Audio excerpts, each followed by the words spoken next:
Gaining access. When it comes to gaining access, what we're talking about here is the attacker figuring out a path into your network infrastructure.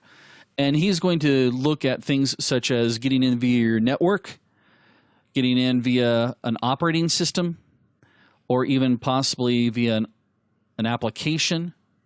This is typically one of the most important phases of the attack in the terms of where damage can be done, because sometimes trying to gain access, the attacker can cause some damage.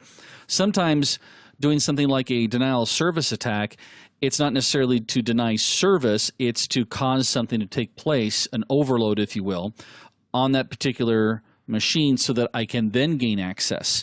One of the most famous tools that we'll be talking about in one of the other courses here will be Metasploit, which is designed to, in most cases, overload a system to expose a vulnerability. And that would be our method of gaining access.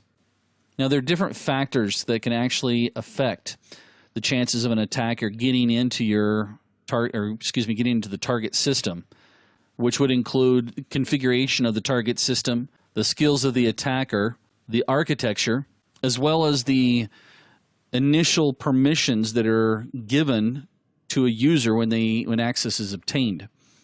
Now, once we gain access, the goal of the attacker is to actually try to escalate our privileges of an account so that we can gain complete control of the target. Now, an example of different mechanisms and technologies we can use for gaining access would include things like, again, doing a buffer overflow, DOS, password hacking, session hijacking.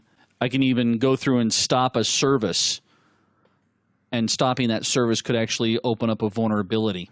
One of the things that attackers might try to do is something called spoofing, which we talked about earlier kind of with the daisy chaining concepts, and that is they'll actually try to attack a system by pretending or making that target or that system think that it's a different system or even a different user altogether. Or they might even use something like a Smurf attack, which we'll get into a little bit later on. It's not blue, it's not tiny, and there's no Papa Smurf. Just know that that's a mechanism that we can use to get in.